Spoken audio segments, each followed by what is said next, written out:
여러분 안녕하십니까? 경제 현장 오늘 시작합니다. 코스피가 반등의 기회를 찾지 못하고 있습니다. 인플레 우려에 맥을 못 추고 있는데요. 공급망 차질에다 중국의 전력난까지 겹쳐서 세계 경기 회복은 더욱 늦어지지 않을까 우려됩니다. 인플레를 촉발시키는 주요 원인들은 무엇일까요?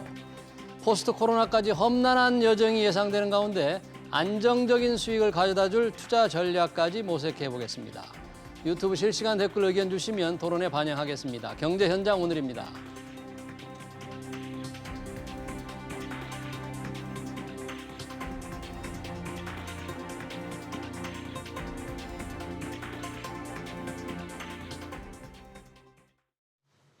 네, 인플레 우려와 세계 경기의 파장 짚어보기 위해 두 분의 전문가 모셨습니다. 이남우 연세대 국제대학원 개건 교수 그리고 송재경 흥국증권 리서치 센터장입니다. 두 분 어서 오십시오. 네, 반갑습니다. 안녕하십니까.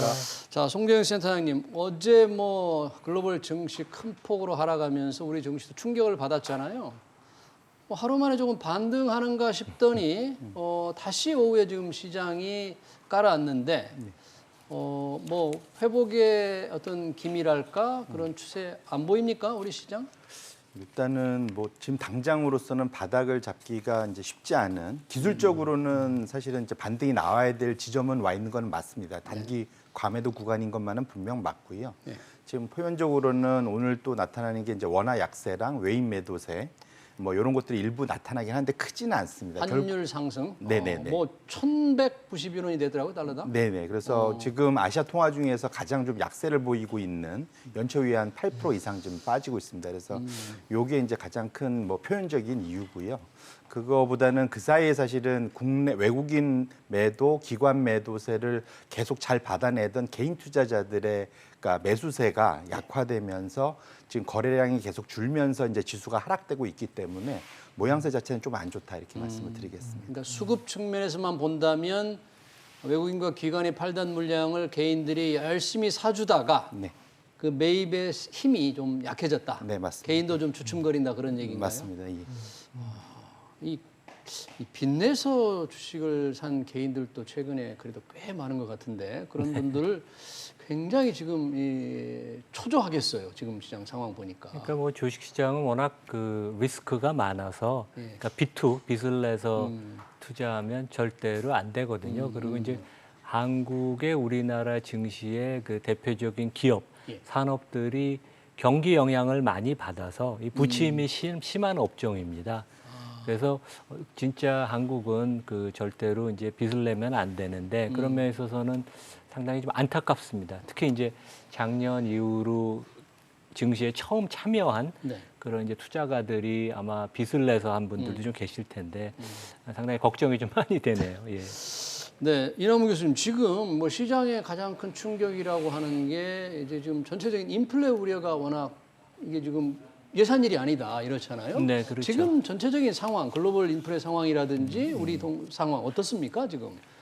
그러니까 제가 여름에 이제 미국 한 2달 다녀왔을 때 이제 제가 직접 눈으로 목격을 한 게 미국에서 식당을 가든 조그만 상점을 가든 아니면 월마트나 코스트코 가든 대형 그 리테일 매장을 가든 다 우리 사람을 찾는다. 사람을 찾는다. 구인 광고가 다 붙었거든요. 그래서 이게 지금 뭔가 좀 이렇게 코스트 측면에 있어서 이 그 물가 상승 요인이 좀 지금 쌓이고 있는 거 아닌가 이제 그런 느낌을 받았는데 이제 최근에는 이제 코로나 사태 이후로 이 공급망의 문제 그리고 이제 최근에 이제 제가 직간접적으로 관여하고 아는 회사들 보면 긴급하게 부품을 배로 나르던 걸 비행기로 나르고 하여간 그런 초비상 사태가 계속 다는 것 같아서 오늘도 이제 한국 우리 국내 소비자 물가가 한 2.5%인가요? 조금 이제 약간 모멘텀은 꺾였지만 이제 2% 이상이 나오고 미국도 지금 5% 이상의 CPI가 고공 행진을 하는데 상당히 좀 걱정은 되고 시장이 그거에 대해서 이제 우려를 하고 주가가 미국도 그렇고 한국도 조정을 받는 건 어떻게 보면 합리적인 이해가 가는 조정인 것 같습니다. 지금 이 고용 사람을 찾는다 그래서 코스트가 비용이 올라간다는 거 아니겠습니까? 배로 나를 걸 비행기로 나르는 원가가 크게 오를 것 같잖아요. 네. 지금 원자재 뭐 천연가스라든지 원유라든지 다 오르고 있죠 지금. 네, 맞습니다. 어떻습니까 지금? 기본적으로 작년 한 해 동안 저희가 느꼈던 게 이제 산업금속발 네. 그런 이제 원자재 급등 현상을 겪었고요. 하반기로 갈수록 작년 그다음에 지금까지 이제 식품 관련된 뭐 대두니, 쌀이니, 옥수수니 뭐 이런 것들이 지금 계속 지금 연고점들을 뚫고 있고요. 이제 마지막으로 남은 게 원자재 중에서 이제 에너지 부분입니다. 말씀 주신 대로 이제 천연가스가 지금 그 영국 같은 경우는 1년 사이에 7배가 지금 올라 있는 상태고요. 지금 근데 석탄 가격도 중국 석탄 가격이 한 2배 반 이렇게 지금 올라 있고 지금 유가가 많이 올랐다고 그러고 지금 아마 지금 그 자동차에 연료 넣으실 때 많이 올랐다고 느끼실 텐데 예. 사실은 제일 덜 오른 게 유가입니다. 유가가 지금 1년 사이에 한 80% 정도 1.8배밖에 못 올랐거든요. 근데 이게 다 연쇄 반응을 일으키고 있으면서 천연가스가 올라가다 보니까 원래 천연가스로 발전하던 데들이 못 돌리면서 그 사이에 잠재웠던 유럽의 석탄 발전소가 돌아가고 석탄 가격이 올라가다 보니까 이제는 이 원유로 내려오는 이제 점점 이런 식의 연쇄 반응이 일어나는 것들이 전반적으로 이제 내년에 에너지 가격까지 올라가지 않겠냐는 걱정을 더하고 있다 이렇게 말씀드립니다. 네, 말씀 들어보니까 천연가스 올라가는 걸 보면 이른바 그 친환경 정책, 네네. 석탄이나 이런 걸 좀 덜 쓰고 네. 아무래도 친환경적인 에너지 원료를 써야 된다는 국가 간의 전체 지금 움직임이 있지 않습니까? 그렇죠. 그게 혹시 물가 상승에 큰 지금 영향을 미치고 있는 것 같네요. 그러니까 이제 우리가 그 그린 예. 인플레이션이라고 하죠. 그래서 이제 탄소 중립이나 이제 친환경의 그 어떤 국가 정책적인 아니면 전 세계적인 이제 그런 그 시도를 하는 과정에 있어서 이게 10년, 20년, 30년 목표거든요. 그래서 아주 장기적으로 계획을 잘 세워야 되는데 생각보다는 훨씬 비용이 많이 드는 것이 아닌가. 비용이. 이제 그런 생각을 해봅니다. 그리고 이제 그 과정에 있어서 상당히 여러 가지 이제 시행착오를 많이 겪는데 그 2018년에 이제 제가 자료를 좀 찾아보니까 예. 그 영국의 이제 가장 그 최대 석유 가스 회사인 BP, British Petroleum CEO가 이런 얘기를 했습니다. 그때부터 이제 이미 이 그 원유 그다음에 가스 회사들은 이제 투자를 못하게 그 압력들이 벌써 많았거든요. 최근에 그게 더 가속화됐지만 그래서 이렇게 우리 같은 그 전통 기업들이 기존 설비 아니면 이제 그 보수 유지 관리 내지 또 신설 설비를 투자 못하게 하면 결국 몇 년 안에 그 후유증이 생겨서 많은 그 부작용이 생길 것이다. 그래서 이제 또 그 분야 전문가들은 그렇게 좀 얘기를 했습니다. 그래서 이제 그런 것을 우리가 실제 지금 겪는 게 아닌가. 근데 참 쉽지가 않은 게 오늘 또 보니까 그 미국의 어떤 쉘가스 CEO, 미국은 이제 그 쉘가스가 되게 중요한 그 석유랑 이제 가스 생산원인데 거기 CEO가 우리가 워낙 주주의 압력이 친환경으로 가는 그런 그 압력이 많기 때문에 거버넌스 측면에 있어서 우리가 이렇게 지금 브렌트 유가가 80불 그래서 심지어 100불을 가도 우리는 설비 증설을 안 하겠다. 안 하겠다. 예, 예. 그래서 그런 것들이 좀 더 그 기름이나 이러한 가스 가격이 더 올라가는 거에 대한 그 가수요를 좀 일으키지 않나 그런 생각도 좀 해볼 수 있습니다. 예. 지금 말씀 듣고 보니까 국제 원유 가격이 더 오를 가능성도 좀 있을 것 같아요. 이런 거 네네, 보면. 맞습니다. 근데 지금 우리 이 교수님 말씀 중에서 보면 관련되면 좀 중국이 지금 굉장히 심하잖아요. 네네. 오늘 저 석탄이 부족하니까 네. 또 뭐 호주하고 갈등이 있어서 석탄을 수입을 안 했다가 뭐 다시 수입한다고 그러고 그 상황은 좀 더 악화되는 거 아닐까요? 중국의 경우에는? 뭐 일단 거기에 굿뉴스, 배드뉴스가 다 섞여 있는데요. 예. 이제 기본적으로 악재는 말씀 주신 대로 원래 그 중국의 전력난은 사실은 우리가 몰라서 그렇지 꾸준했었거든요. 계속 이제 전기를 배급하는 그런 추세는 있어 왔고 그것에 높낮이가 있을 뿐인데 예. 최근 때마침 5월 들어와서는 호주산 석탄을 수입을 전면 금지하면서 좀 더 이제 석탄 재고가 5년 내 최저치까지 지금 내려가 있는 상태입니다. 그러면서 이제 석탄 가격이 급등을 해간 거거든요. 근데 다행스럽게 어젯밤에 이제 다시 그 호주산 석탄 재개 가능성에 대한 이제 뉴스가 좀 나왔습니다. 워낙 부족하니까 이제 그냥 다시 하역을 시작한 모양이군요. 예, 일시적으로는 제가 보기엔 그것이 좀 풀릴 수 있는 것 같고요. 그다음에 사실은 이게 중국이 뭐 일정 부분은 의도하고 이제 진행을 하고 있던 거라서 뭐 그런 것들이 좀 큰 것 같습니다. 좀 더 사실은 더 큰 거는 지금 당장 기업들 상대로 하는 것들은 중국 정부가 워낙 일당 독재라 말을 잘 듣기 때문에 충분히 이제 통제하에 있긴 한데 사실은 개인들이 좀 더 이슈가 될 것 같아요. 그게 무슨 뜻인가요? 무슨 말이냐면 한 예로 제가 지금 어제 본 기사에 보니까 네. 텐진 같은 시에 집집마다 옛날에는 갈탄 난로들이 다 있었습니다. 네. 이게 대표적으로 이제 탄소 많이 배출하는 거죠. 옛날에 저희 어렸을 때 교실에 있던 그 난로들이 네. 다 집집마다 있었는데 그거 다 치우고 전기 난로로 다 바꿨거든요. 근데 이제 추운 겨울로 들어가는데 이 난로를 이제 못 떼게 되는 전기가 부족하니까 이러면 그 우리나라도 마찬가지지만 미국 중국도 상당히 노인화 고령화가 돼 있는데 추위 찾기가 쉽지 않습니다. 그러니까 결국은 사실은 개인들의 이슈들이 상당히 불만이 폭발할 수 커진다. 있고 이게 유럽도 똑같은 일이 벌어지고 있거든요. 그래서 이번 겨울을 지나는 과정이 네. 소위 아까 말씀 주셨던 이제 그린 정책의 근본적인 그린 정책에 대한 고민, 재고 예. 이런 것들이 있을 수 있는 가장 큰 위험 요인이 될 수 있는 한 그 순간을 지나고 있다 이렇게 보셔야 될 것 같습니다. 그 여러 가지 요인에 의해서 지금 인플레 우려가 제기되고 있다 그러면 그동안에는 미 연준 의장이 이게 인플레가 조금 일시적이다 이런 표현을 그분이 많이 했잖아요. 네네. 그러다 그럼 이게 일시적이고 잠정적으로 끝나지 않고 뭐 장기화될 우려가 이제는 높아진 건가요? 지금 상황에서 본다면?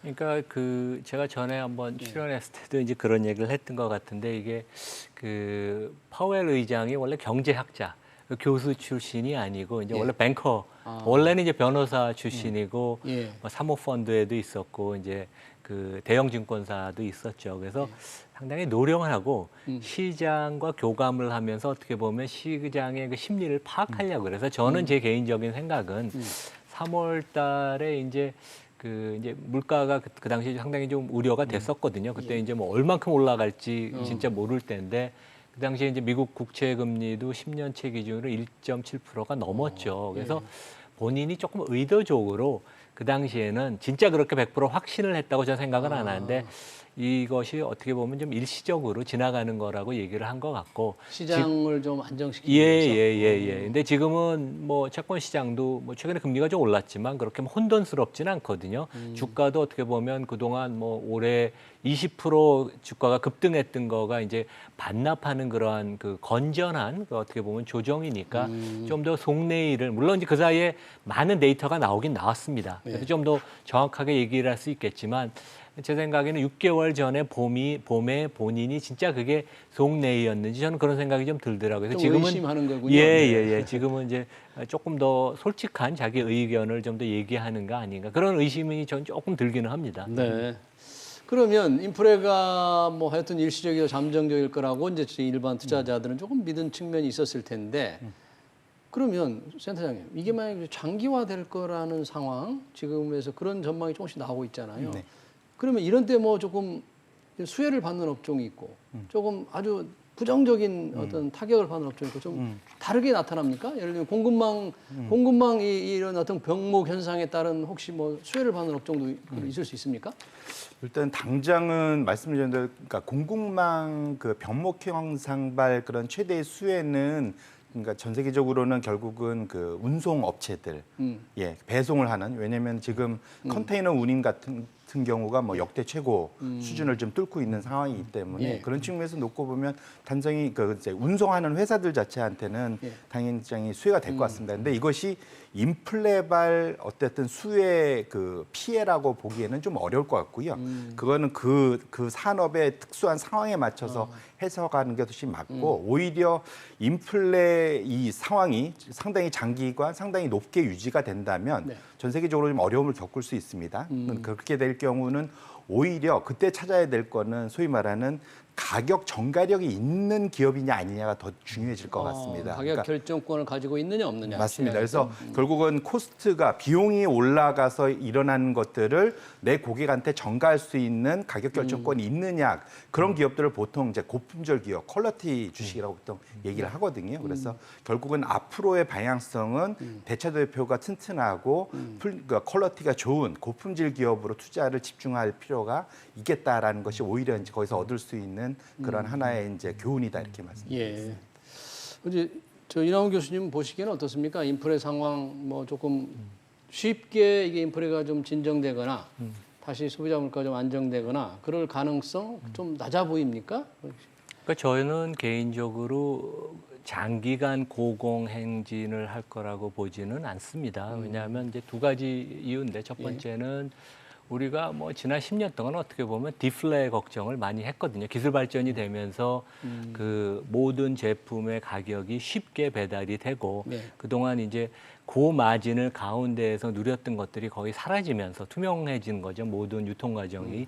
그래서 이제 디플레이션 우려를 했는데 뭐 지금 코로나 접종하는 거랑 비슷한 것 같아요. 뭐 예. 미국이건 한국이건 혼동스러운 상태인데 결국은 모든 것이 제 자리를 찾아갈 거라고 저는 보이고 다른 거는 오늘 아침에 제가 이제 같이 일했던 동료들하고 카톡방이 있는데 예. 제가 그 토론을 좀 했었어요. 그래서 그거가 우리 HM이라고 이제 컨테이너 예. 옛날 현대상선이라는 상선, 회사가 지금 퍼가 3배입니다.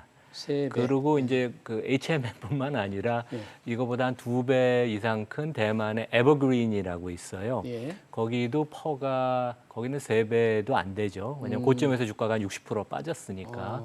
그리고 이제 세계 최대의 컨테이너 해운사인 머스크라고 이제 머스크요? 덴마크에 거기 시가총액이 한 60조 원이 넘는데 거기도 퍼가 3배입니다. 그래서 이제 한국, 대만, 덴마크 뭐 예. 사이즈도 다 틀린 컨테이너 그 회사가 퍼가 3배인 거는 뭔가 얘기를 해주는데 그건 뭐냐 하면 예. 이 사이클이 피크다 지금. 지금 피크다. 예, 그래서 우리가 이제 많은 얘기를 하지만 예. 개별 기업을 보면 이 해상운임이 계속 그 고공행진을 한다고 또 주가는 얘기를 안 하거든요. 그리고 실제 최근에 뭐 성과도 왜냐하면 이제 이 해운이 그렇게 좋으면 결국 배값도 올라가야 되거든요. 왜냐하면 네. 확보를 하려고 그러고 그러니까. 근데 성과도 그렇게 많이 안 올랐다고 그러더라고요. 네. 그래서 보통 이런 경기 관련주는 퍼가 진짜 낮아지면 그 사이클의 피크 정점에 거의 다 온 건데 그게 모르겠습니다. 올해 하반기인지 내년 초인지는 모르겠지만 그 정점이 왔다는 것은 해운업이 이익을 해운업이 가장 많이 버는 지금 그 이익 사이클의 정점이 멀지는 않다. 멀지 않았다. 예. 이제 그거를 과거 뭐 30년, 50년 전 세계 주가를 보면 경기 관련주는 항상 그렇습니다. 그래서 실제 뭐 삼성전자도 연초에 96,000원에서 지금 7만 원까지 빠진 것도 뭐 일시적이긴 하지만 기업 이익이 좀 꺾여서 그걸 선반영한 거죠. 지나고 보면 우리는 아니까. 네. 그래서 최근에 보면 애널리스트들이 뭐 해운회사 이렇게 이익 추정을 그렇게 많이 상향 조정하지도 않고 조금씩은 뭐 조정을 하는 것 같지만 그래서 꼭 그렇게 천편일률적으로 우리가 매크로 데이터만 갖고 시장을 판단하는 건 항상 좀 잘못할 수도 있거든요. 그래서 개별 기업 이슈도 산업 이슈도 좀 이렇게 같이 살펴보면 이건 또 다른 소리가 있으니까 네. 이런 것도 한번 참고를 해야 되지 않나 이제 그런 생각을 해봅니다. 그러니까 전반적인 글로벌 인플레 동향이라든지 전반적인 금리 상승이라든지 이런 데만 치중하다 보면 그 산업의 특성, 기업의 특성을 제대로 분석하지 않고 투자 실수를 할 수 있다. 그런 지적 같습니다. 네. 해운 상황은 지금 그러면 뭐 조금 피크아웃을 지금 하고 있다. 그런 걸로 다시 분석이 됩니까? 말씀 주신 대로 이제 공급망 이슈 안에서 대표적인 게 말씀 주신 대로 이제 해운, 근데 컨테이너로 모든 걸 실어 나르고 예. 선진국들이 그게 잘 안 되다 보니까 네. 더 이런 것이 좀 심각화돼 있고 여기 플러스 사실은 지금 지금 미국도 그렇고 영국은 더 심하고 브렉시트 타임에 유럽도 그렇고 소위 이제 그 운전사들 그 소위 기사, 이제 기사들. 네. 대형 그 소위 트럭으로 옮겨야 되는데 그걸 못 구해 갖고 지금 오히려 지금 그 이런 것들이 이제 다 맞물리면서 이제 공방 이슈가 큰 거라고 보여지고 있고요. 여기에서 이제 좋은 말씀 주셨는데 이것이 이제 내후년도 갈 때 어떻게 될 거냐 알 수는 없는데 다만 이제 그 기업들을 상대로 9월 달에 그러니까 설문 조사를 미국에서 한번 했었는데 확실히 이게 분기가 지나가면서 자신감은 조금은 떨어진 것 같습니다. 뭐냐면 올해 내에 그 소위 이 공급망 이슈가 너희 회사가 해결이 될 거냐 물어봤을 때 3%만이 이제 해결될 거다. 3%밖에 안 예, 돼요. 3%만이 그렇고 내년 상반기 중에 해결될 거다라고 이제 대답한 데가 한 6%. 그러면 거의 50% 이상이 내년 하반기나 그 해 넘어갈 수도 있겠다라고까지 얘기를 해서 확실히 전보다는 공급망 이슈 자체가 이게 어디에서 뭔가가 망가졌는지는 사실은 아직도 불분명하지만 이게 생각보다 기업들의 자신감이 전보다는 조금은 떨어져 있는 것 같다 보고 있고요.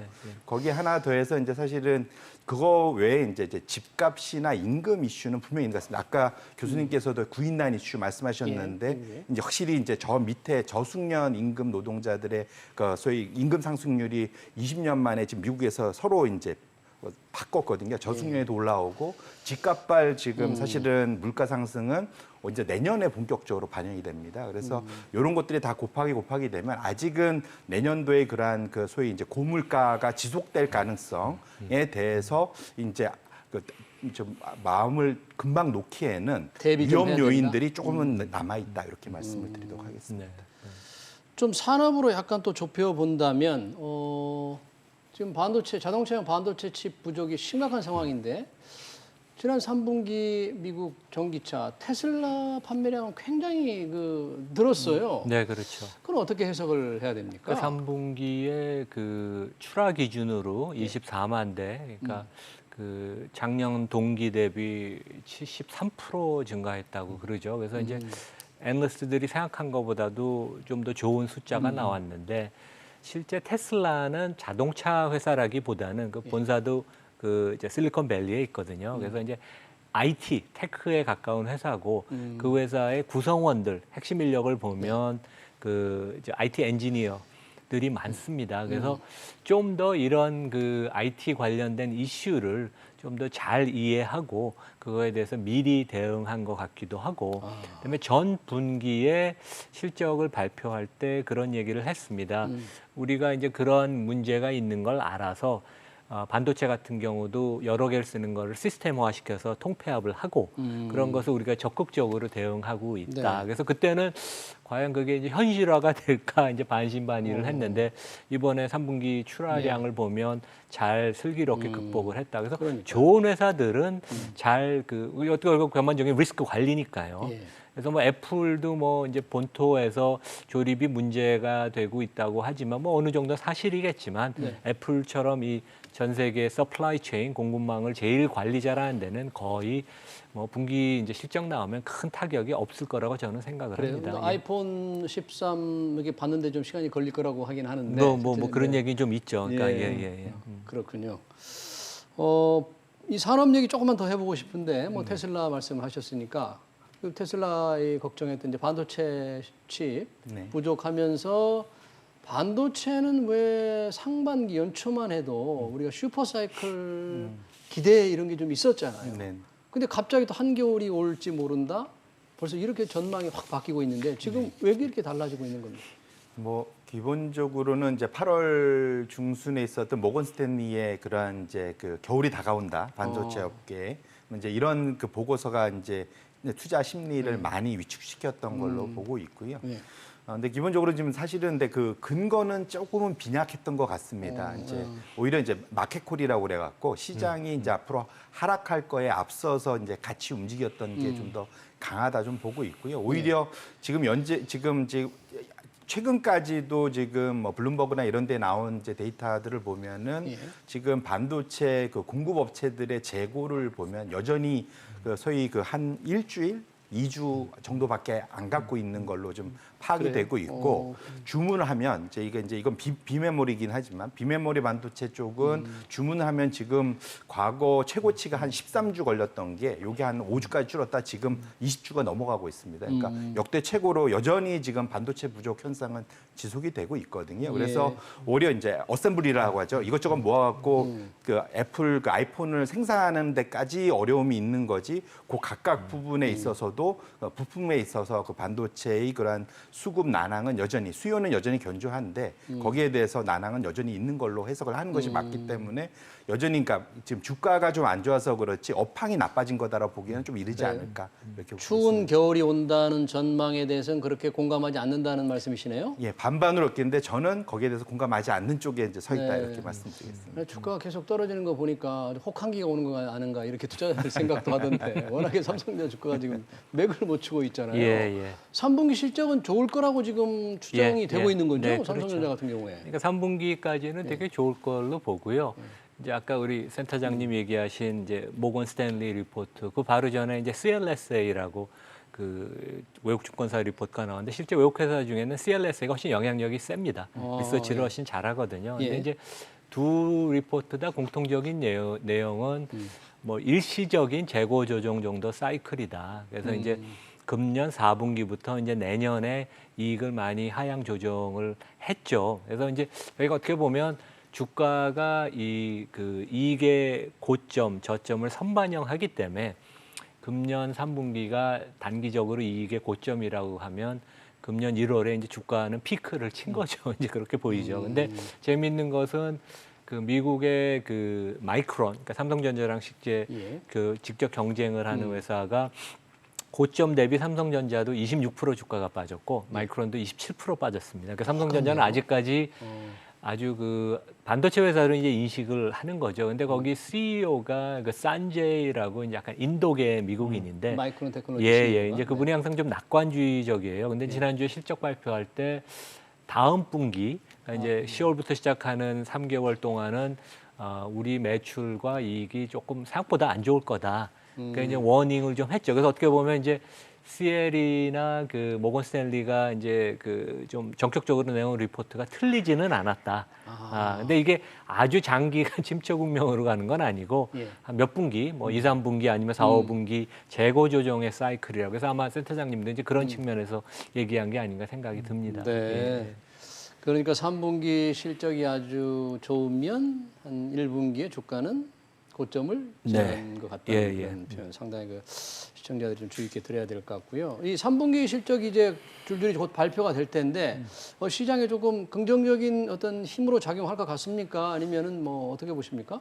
지난 한 3개 분기, 4개 분기는 어닝 서프라이즈, 소위 이제 이익이 예상보다 훨씬 좋아지는 그러한 국면들이 지속돼 왔었기 때문에 예. 그것을 당연시하는 측면이 있는 것 같습니다.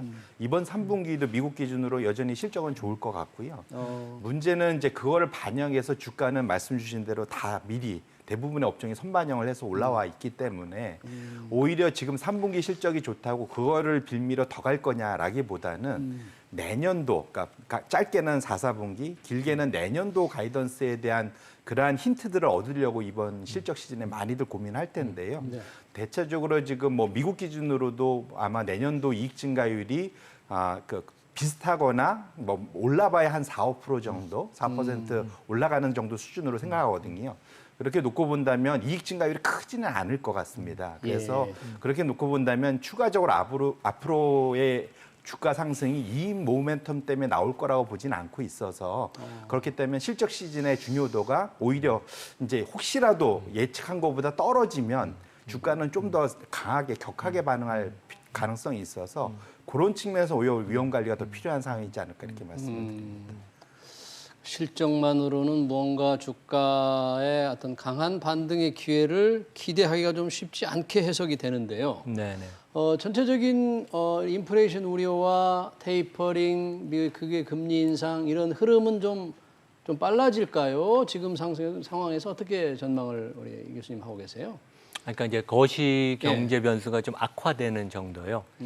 그래서 거시 경제 변수는 아마 당분간은 그 물가는 어느 정도 지금 수준을 유지를 할 테니까 제 생각에 시장이 그거에 대해서 좀 맷집이 그러니까 적응하는 시간이 좀 필요할 것 같습니다. 근데 그 사이에 이제 미국 금리, 국내 금리도 이제 상향 조정이 좀 될 거고요. 그래서 그런 시간이 필요할 것 같은데 가장 큰 것은 한국장은 기업 이익의 모멘텀, 이익의 증가율이 가장 중요하거든요. 이익의 근데 증가율? 이제 그래서 3분기도 이익이 증가하고 4분기도 아마 이익은 증가하겠지만 증가율이 둔화 떨어지는 건데 시장은 이제 둔화되는 걸 별로 좋아하지 않습니다. 이제 그런 면에 있어서는 쉽지 않고 이제 결국 내년인데 내년을 뭐 이익이 얼만큼 날 건지 삼성전자 CEO나 현대차 CEO한테 물어보면 본인도 모르세요. 그러니까 그만큼 시장이 상당히 불확실하다는 거니까 상당히 뭐 장이 제 생각에는 뭐 한국 코스피도 고점 대비 12% 빠지고 개별 종목은 20% 이상 빠진 게 많거든요. 그래서 본격적인 조정, 그러니까 10% 이상 빠지는 국면으로 들어가서 장이 좀 당분간은 좀 지리한 국면이 될 것 같습니다. 네, 이익의 증가율이 둔화될 가능성이 있고 투자자들은 둔화되는 걸 굉장히 싫어하죠. 싫어한다. 예. 자, 그러면 그런 상황에서 그래도 우리 투자자들 입장에서 어떤 전략으로 좀 임해야 할지 센터장님 마지막으로 좀 말씀 부탁합니다. 그래서 대부분 이제 이렇게들 질문하시더라고요. 나 지금 사갖고 물려서 손해보고 있는데 어떻게 해야 되냐. 이 질문을 제일 많이 받습니다. 네, 어떻게 해야 됩니까? 늘 제가 드리고 싶은 말씀은 그건 다 잊어버리시고 오늘이 투자의 첫날인 것처럼 생각하고 일단 의사결정을 하셔라.